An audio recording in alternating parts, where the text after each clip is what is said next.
Merci de nous retrouver, amis téléspectateurs et internautes de Ngalam TV. Alors tey ci dimanche matin bi nag ñi ngi assister à la randonnée pédestre bi nga xamante ni la Ligue sénégalaise des randonneurs daal di lëkkaloo ak le mouvement Jëf citoyen d'action fii ci Hann Bel-Air daal di unir pour benn même idéal muy lan xeex lii di immigration irrégulière. ku wax Yaraax xam ni c'est un quartier de départ immigration irrégulière bari na luñ koy noté ci quartier bi di Yaraax alors tey bu ñu ñoom ñëpp ñu lëkkaloo daal di fas yéene organiser une sensibilisation massive daal di koy jaarale ci sport bi mënuñu lu dul di ko rafetlu di ko kontaan alors ñu sillonné nag toute la commune de Hann Bel-Air pratiquement actuellement nag ñu ngi ci biir parc de Hann gis ngeen le décor verdure bi ni muy rafetee et jovial mais dañuy jël quelques réactions parmi les randonneurs parce que nous en avons plusieurs ce matin. Beaucoup de randonneurs ont répondu à l'appel. Alors, dañuy jël juste quelques réactions. Merci.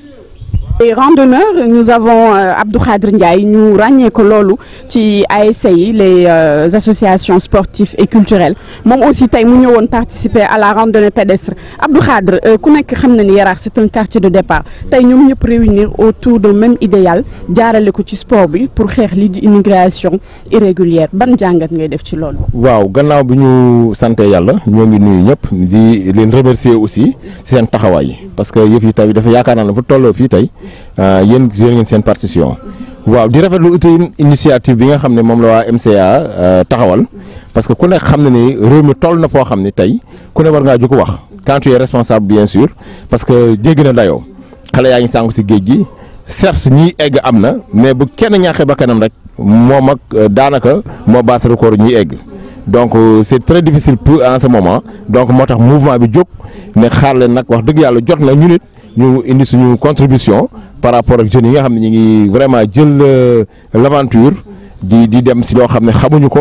dañu eggam déet bu ñu eggee xamuñu lu ñu fay fekk et là c'est vraiment difficile bon loolu daal moo tax waa mouvement bi yéen saa ñun aussi en tant que ay nit yoo xam ne dañuy yëngu si vraiment loo xam ne c'est pour le développement du quartier ñu indi suñu contribution mooy maanaam ñëw jàpp si vraiment ni mu gën a rafetee voilà parce que yëf yi aussi am na foo xam ne foo toll kenn moomatu ko ñëpp ko bokk voilà. Merci beaucoup. Alors parmi les randonneurs nous avons l'honneur daal di taxaw ak ki nga xam ni moom monsieur Guissé moom aussi il fait partie de la Ligue sénégalaise des randonneurs aujourd'hui il participe à cette randonnée nga xamante ni le thème n'est qu'un fléau mondial on peut dire qui dépasse notre entendement alors Yaraax tey uni pour le sport pour xeex li di immigration irrégulière tout en sachant que Yaraax c'est un quartier de départ. ñu wax immigration irrégulière Yaraax duñ ko ci tudd tey ay doomi Yaraax jóg ne ñoom dañuy jaare ci sport bi pour xeex loolu monsieur Guissé ban jàngat nga ci def. waaw jàngat bi ma ciy def mooy xanaa rafetlu initiative bi ndax sport nekk na loo xam ne nit mun na ci jaar pour sensibiliser ay nit te yaakaar naa actuellement képp kuy sénégalais fléau immigration irrégulière bi. touché na la te bu ñu gisee nag ay jeunes daje pour sensibiliser nit ñi pour vraiment ñu bàyyi géej gi ñuy dem jéem a toog fii ci réew mi liggéey pour daan fi seen doole tekki bi loolu du ñu def lu du rafetlu ko ñun Ligue sénégalaise de randonnée pédestre lii mooy suñu mission mooy encadrer képp koo xam ne bugg nga véhiculer ay message yoo xam ne message citoyen la message yoo xam ne dafay jëmale Sénégal ci kanam vraiment ñun taxaw nañu pour ànd ak yow ci loolu.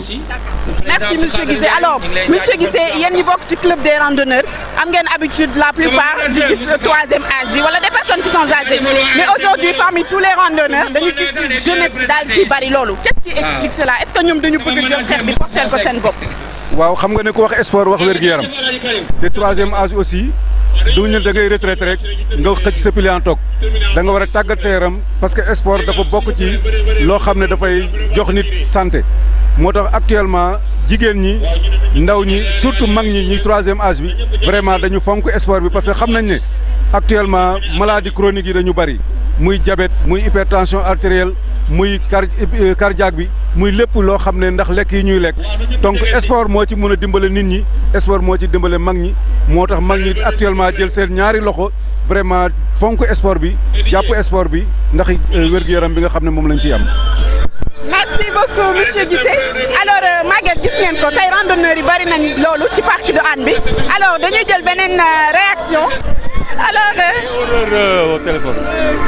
alors monsieur Pouy moom aussi il fait partie des randonneurs ñëw assister comme ni ñu waxee rek Yaraax tey dañu unir autour d'un même idéal mooy sensibiliser l'immigration irrégulière ñu di ko laaj ban impression la ci am. waaw c'est une bonne initiative li ngeen def nii parce que dajale xale yi wër dëkk bi yëpp di wër dëkk bi uniquement pour sensibiliser sur l'immigration clandestine vraiment c'est une bonne initiative. léegi nag li ci am solo mooy population yi xam nañu ne immigration clandestine baaxul mais nag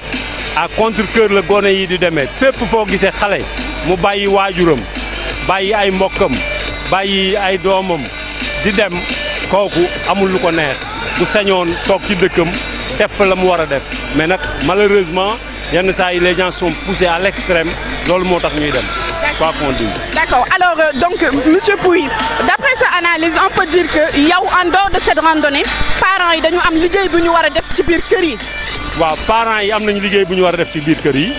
waaye nag lu dul parents yi état bi aussi am na responsabilité boo xamante ni moom la war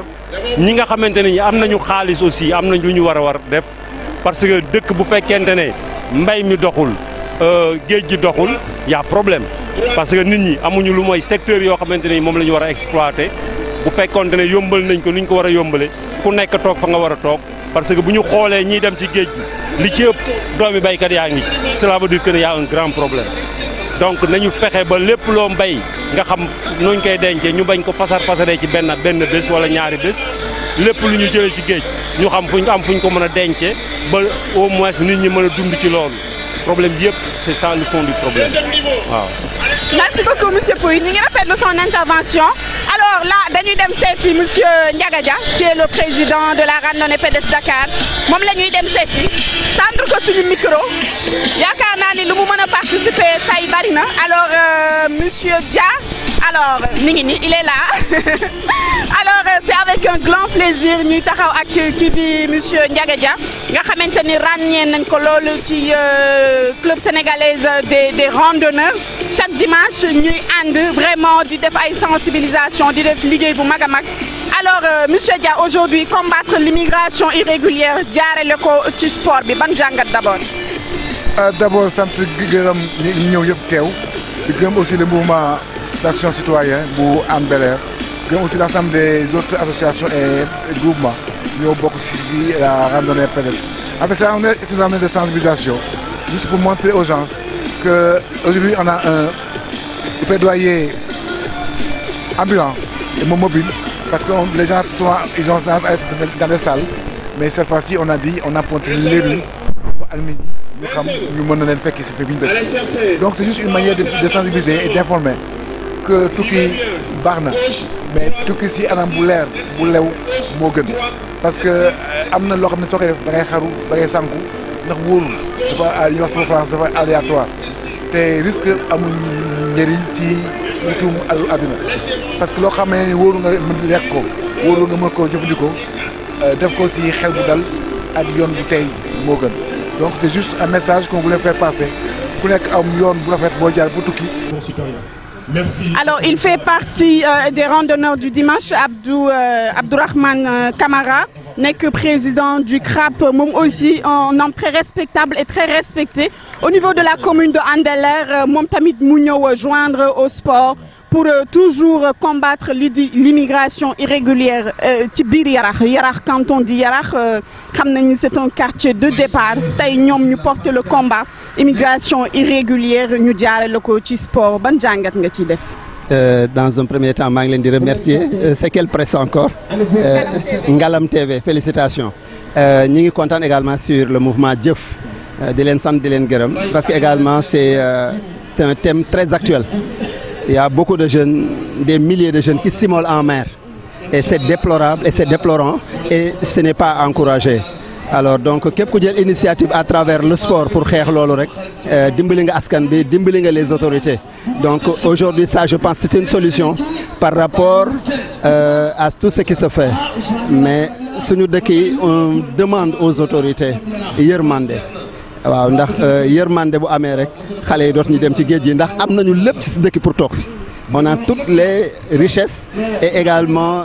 beaucoup de choses yoo xamante ni mën na fi teye xale yi du xaj ci émission bi dinañ ko def beneen yoon. c'est justement le président du mouvement Agir et Construire tabax ngir ëllëg dafa ñëw pour dim jàppale si ay rakkam ay mbokkam ay xaritam ñu bokk benn cadre benn périmètre communal ma gis des jeunes très dynamiques engagés pour l'avenir. Sincèrement, c'est des gens à encourager et à féliciter. Et la solution est jeune en fait. Et j'encourage les jeunes et vive le mouvement Diop, vive la jeunesse. Merci, monsieur Camara. Merci. waa Ngalam TV comme ni ngeen ko waxee rek c'est normal li ñu gis ci dëkk bi tey mouvement bi muy Citoyen d'Action ñëw wax ak sunu ndaw yi parce que gis nañ ne fii ci Yaraax li ci ëpp départ yu bëri fii la doon jóge te vraiment départ la yoo xam ne vraiment li ñuy wuti bitim réew mu ngi fii si sunu réew. mais aussi tamit jeunes yi li may ne ku leen jurul yërëm leen parce que nag bu ñu leen yërëmee comme man ni ma fi ñëwee taxaw en tant que président mouvement yërmande moo fi voilà mais nag sunu ndaw yi nañ leen yërëm jàppale leen taxaw leen ba nga xam ne ressources naturelles yi fi am ci réew mi ñu mun ci gis seen bopp aussi tamit nit ki bu ñu fàtte ne lan mooy pousse nit ki ba mu def loo xam ne waru ko woon def peut-être fexe ba loolu bañ a amati wala fexe ba nga xam ne kenn ku nekk li nekk alal ci réew mi muy ressources naturelles yi kenn ku nekk ci leneen ak leneen mu gis ci boppam ba nga xam ne peut-être du def clandestinité bi ñuy def daal mais ñu ngi koy rafetlu aussi tamit ci moment bi nga xam ne peut-être Agir ñëw nañ taxawee sur ce point là vraiment di leen ci remercier bu baax daal. Merci beaucoup monsieur Diagne Solution. Alors je pense que Ousseynou moo Ousseynou. Alors nous sommes avec monsieur Ousseynou Diallo, le président du mouvement Diop Citoyen d'Action, en collaboration avec la Ligue sénégalaise des randonneurs du Sénégal. Nous réunir autour d'un même idéal. Le thème bi nga xamanteni c'est un phénomène mondial d'immigration irrégulière. Un natif de Hann Village aujourd'hui a décidé de porter le flambeau pour organiser une très grande sensibilisation autour de l'immigration irrégulière. Là, dans un premier temps, quelles sont ses impressions par rapport à cette belle matinée du dimanche? Alors, je vais commencer par transmettre mes salutations à toutes les Sénégalaises et Sénégalaises qui nous regardent, Sénégalais d'ici et de la diaspora. Donc, je suis très fier aujourd'hui de faire cette activité de randonnée pédestre avec cette jeunesse, nous, jeunes, hommes et femmes, adultes aussi de tout âge, en cette belle journée ensoleillée, pour porter la lutte, ou le message, la sensibilisation de toute la population en ce qui concerne l'immigration clandestine par voie maritime, mais aussi par voie terrestre. Cette immigration aujourd'hui qui ne cesse de faire en sorte que les jeunes perdent la vie en mer, que les jeunes soient portés disparus, qui continue de décimer des familles, qui montre aujourd'hui qu'il y a un certain désespoir chez les jeunes, une certaine déresponsabilisation des personnes qui sont chargées de faire en sorte que ces jeunes-là aient de l'emploi, que ces jeunes-là puissent entreprendre. Donc aujourd'hui, le mouvement Diop, vu l'actualité de ce thème, vu la recrudescence récente de ce phénomène, a décidé de porter le message devant l'ensemble des citoyens sénégalais pour que le message soit entendu et que des mesures soient prises à l'encontre de ce fléau. Donc, objectif bi tey mooy jeunes yi ñu gën leen indiwaat ñu ñaax leen ñu toog ñu gëm ne un Sénégal un meilleur avenir est possible pour eux. xam nañ immigration clandestine li nga xam ne moom moo ko indi mooy ñàkk liggéey, chômage bu bari bi, ñàkk am possibilité pour entreprendre, en quelque sorte une dégradation généralisée des conditions de vie des jeunes et populations sénégalaises de manière générale. Donc ñàkk yaakaar moo tax immigration bi am tey. D'accord. Alors monsieur Diallo, cette sensibilisation sur l'immigration irrégulière, certes c'est au niveau national, mais surtout au niveau communal. Ñu gis itinéraire bi nga xam ne moom ngeen choisir Yaraax ki pour dugg biir en 3 sillonner li nga xamante ni moo di Yaraax Tefes. Et quand on dit Yaraax, c'est un quartier de départ. tey ngeen décider seen itinéraire ngeen njëkkee lii di nga xamante ni moom mooy booru géej gi avec cette baie même que war nañu organiser benn sensibilisation sur la baie de Hann qui est notre fierté en joyau du continent africain. Alors pourquoi avoir choisi cet itinéraire pour sillonner toute la côte de Hann Bel-Air?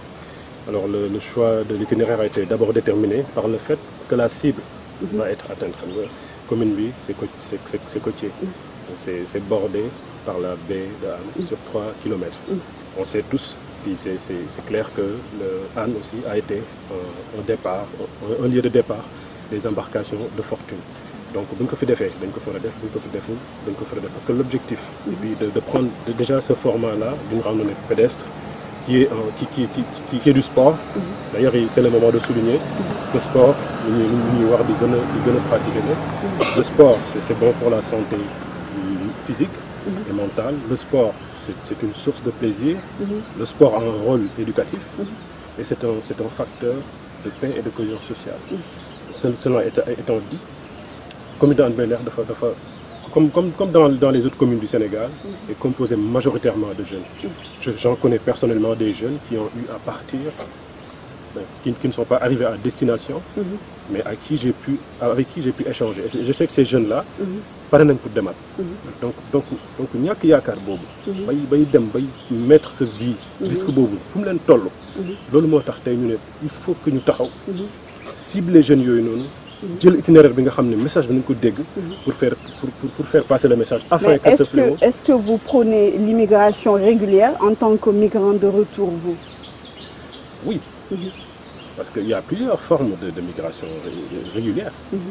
ñun tey ñaanal nañ suñu jeunes yi ñu am fii cadre d'emploi bu baax am situation socio-économique bu baax si bien que immigration pour ñoom dem tourisme lay nekk dem vacances dañuy yàkkamti di ñëw seen dëkk mais encore une fois on est dans un monde planétaire on a des relations internationales aujourd'hui dañuy jokkalante ak dëkk yëpp donc tey immigration benn phénomène la boo xam ne du sax phénomène c'est un fait social boo xam ne dafa am ay bénéfices man aujourd'hui j'ai pu immigrer gis leneen xam leneen ñëw pour jëriñ sama gox donc loolu tam benn aspect la boo xam ne avantage la mais encore une fois il faut le faire dans les règles de l'art waaw bañ a mettre sa vie en péril. Très bien. Alors une dernière question, monsieur Diallo. Alors on va parler toujours de cette randonnée ku ñu randonnée pédestre, les randonneurs du dimanche, affaire de vétérans là en troisième âge de la cinquantaine. Aujourd'hui une grande remarque que nous avons faite, c'est que cette randonnée, bon bien vrai qu'il y a des aléas yoo nga xamante ni moo tax le nombre de randonneurs yi ñu espéré woon dafa wàññeeku, mais la grande remarque que nous avons faite ce matin mooy que parmi les randonneurs la jeunesse a répondu à cet appel. Est-ce que mën nañu wax ni jeunesse bi ils ont vraiment porté le drapeau, porté le flambeau, xeex bi dañ ko jëlal seen bopp? moo tax ma ne dama am fierté tey parce que soo xoolee genre activité yi c'est les adultes d'âge un peu plus avancé ñoo ko doon def dimanche voilà quoi pour se remémorer le beau vieux temps mais nous il est temps que ñun ñu bind suñu ñu écrire ñun en tant que suñu histoire donc mais ñun aussi mag ñi suñu kilifa lañ dañuy jëfandikoo seen xalaat dañuy jëfandikoo seen taxawaay dañuy jëfandikoo seen jëmm ndax ñoom ñoo ñu mën a wax fu ñu jëm dëgg la doole ndaw waaye xel mag loolu moo tax tey ñu boole ñoom ñëpp ci benn cadre homme femme et puis aujourd'hui vous avez remarqué la présence très marquée des femmes dans cette randonnée. Donc c'est le moment aujourd'hui déjà de souligner que le mouvement du citoyen d'action met un accent sur la condition sociale de la femme. Le mouvement citoyen Jëf met l'accent sur l'employabilité des jeunes parce que c'est les couches les plus vulnérables de notre cher pays. ñoom ñoo war a defar seen avenir ñoom ñoo war a préparer seen retraite donc tey dafa neex dafa fierté la et puis surtout honneur la ñun ñëpp ñu dajaloo fii porter le même combat parler d'une même voix xàccandoo dóorandoo te ci kanam lay jëm avec le mouvement Jëf citoyen d'action inchallah. Merci monsieur Diallo. Désormais ce sera marqué dans les annales que cette matinée du dimanche le mouvement Jëf citoyen d'action en collaboration avec la Ligue sénégalaise des randonneurs ont organisé une randonnée pédestre avec tous les jeunes de la commune de Hann Bel-Air, jeunes Yarax yëpp sans exception di xeex li di l'immigration irrégulière di ñaax seeni doom suñuy frères lañ suñuy sœurs lañ parce que léegi jigéen ñi dañu adepte à l'immigration irrégulière. Alors kon bàkk baa ngi noonu suñuy doom suñuy rakk ñu ngi leen di wax ngeen prôner pour l'immigration régulière gëm seen bopp. Monsieur Camara l'a dit tantôt. La richesse est là li ci des mooy ñu gëm suñu bopp te xale yi tamit ku leen jurul yaakaar naa war nga leen yërëm nañu yërëm suñu jeunes yi motiver leen pour ñu des fii ci suñu Sénégal. Alors merci amis internautes et téléspectateurs de Ngalam TV tey lii lañ leen indiloon ñu nekkoon fii ci commune Hann Bel-Air à la présentation Fama Diaboula ci caméra bi ñu ngi amoon Maguette. Merci amis téléspectateurs internautes de Ngalam TV, restez scotchés sur nos programmes et portez-vous bien. Au revoir.